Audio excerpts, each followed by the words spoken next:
Today we're talking about one of my all-time favorite lenses and the actual first lens that I started off wildlife photography with, the Canon EF-S 55 to 250 IS STM. Now the STM is very important there because you do not want the older version of this, the version 2. The STM version is really what you want to be picking up. Now this lens is an EF-S mount, meaning that it is made for Canon's crop sensor DSLR mount cameras. But you can also absolutely pick up an adapter to put this on the M series as well as the RF series. Now this is no longer the lens that I shoot with. I got this lens about 6 years ago when I started wildlife photography.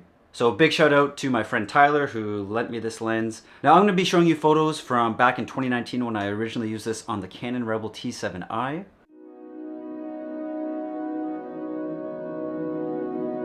But I also took it for a walk this past weekend with the Canon Rebel T7. So a little bit of a difference between those two cameras, and I'm absolutely excited for you guys to see what the results are.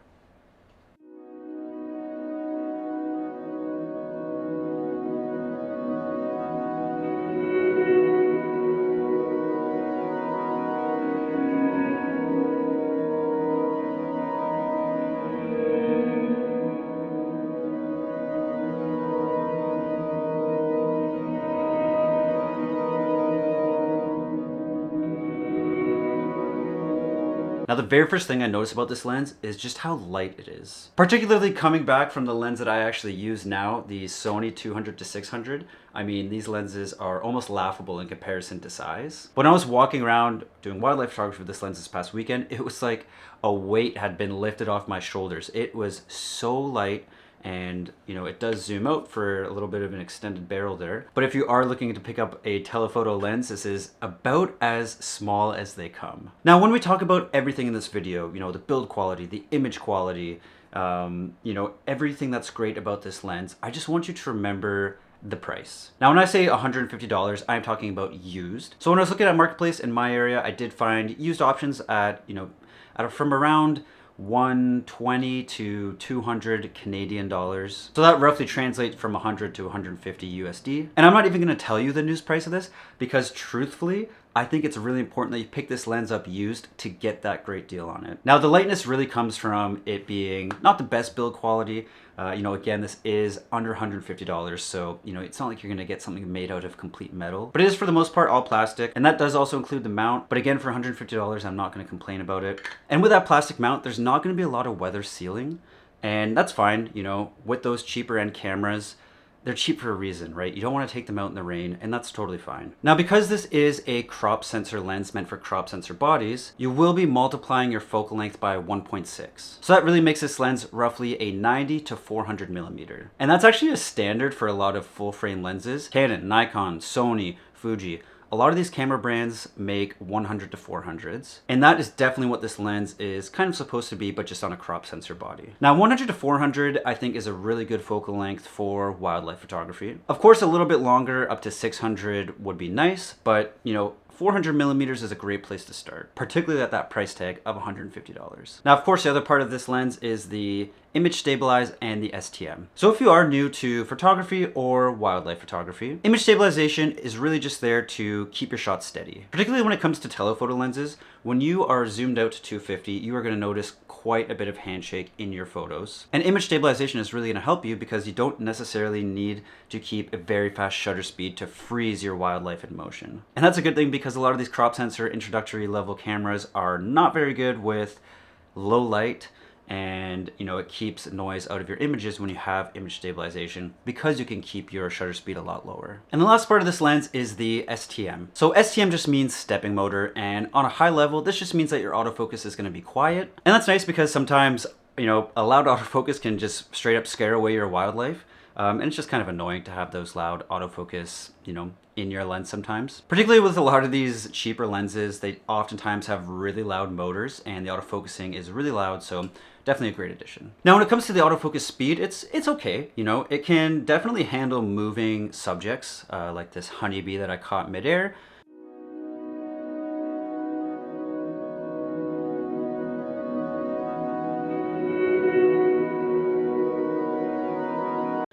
And you know, it's definitely not going to be as quick as, you know, your $2,000 lenses, but for $150, you know, you can get birds in flight with this, you can get bugs in flight, although it is going to be a little bit more difficult than those more expensive lenses. And absolutely with, perched animals or, mammals, things that don't necessarily move as fast as birds, you're going to have absolutely no problem with this.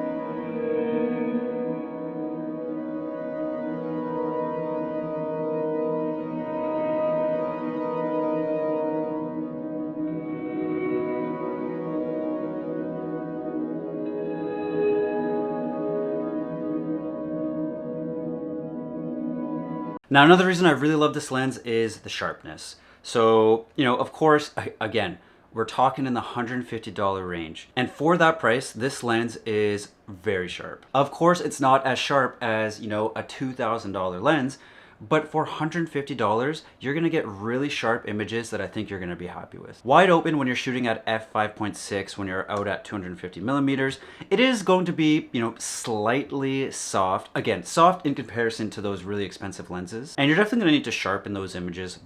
Again, for the price, I can't believe how sharp this is. It's certainly sharper than a lot of the other lenses in that price range on the crop sensor bodies. Now, of course, a lot of the autofocus capabilities and the image quality is not just gonna come from the lens, it's also gonna come from your camera. But when I use the Canon Rebel series, which is, pretty low on the end of Canon cameras, I still got pretty sharp images.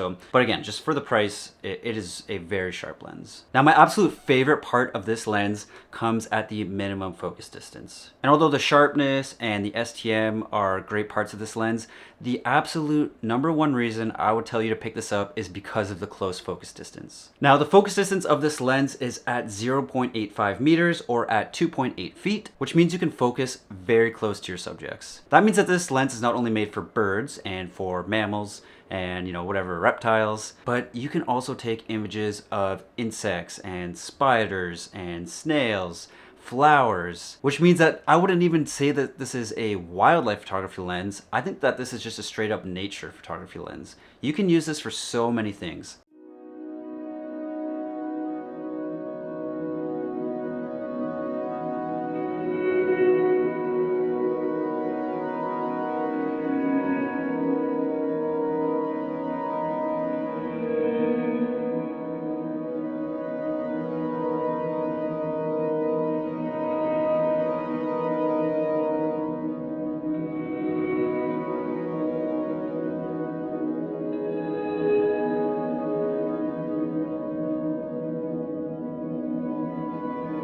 And when I was out on my walk in the park, I was just reminded about how versatile this lens was. Usually when I go out in the field nowadays and I want to take a picture of a bird, I've really got to use this guy, the 200 to 600.